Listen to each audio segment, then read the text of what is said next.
Start. हां ठीक आहे.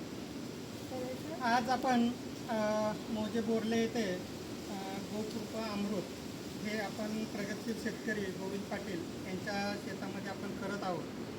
तर गोकृपा अमृत करण्याची काय पद्धत आहे यासाठी आपल्या कृषी विभागातील प्राजक्ता मॅडम आपणाला त्याचं प्रात्यक्षिक करून दाखवत आहेत. तरी सर्वांनी ते व्यवस्थित पाहून आपल्या शेतावरती प्रत्येकाने करायचं आहे. गोकृपामृत करण्यासाठी आपल्याला 200 लिटरचा ड्रम लागतो. त्यामध्ये आपल्याला 195 लिटर पाणी घ्यायचं. 195 लिटर पाणी 2 किलो घेतलेलं आहे पण ह्यामध्ये. त्यानंतर 2 किलो काळ्या गुळाचं द्रावण करून घ्यायचं आहे.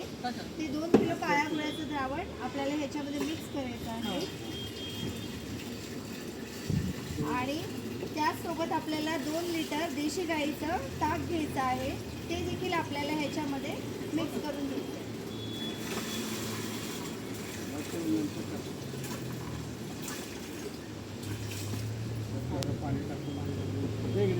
आणि सगळ्यात महत्त्वाचं म्हणजे आपल्याला हे गोकृपामृतचं जे विरजण आहे ते 1 लिटर विरजण ह्या 195 लिटर पाण्यामध्ये आपल्याला मिक्स करायचं.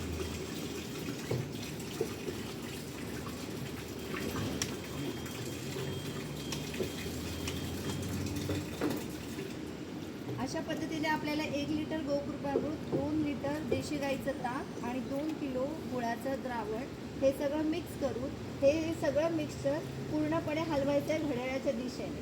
आणि हे सुती कपड्याने बांधून ठेवायचं. बांधून झाल्यानंतर आपण रोज सकाळ संध्याकाळ हे 5 मिनटं घड्याळाच्या दिशेने हलवायचं आहे. 7 दिवसामध्ये बरोबर 7व्या दिवशी तुम्हाला हे 200 लिटरचं गोकृपामृत तयार होणार आहे.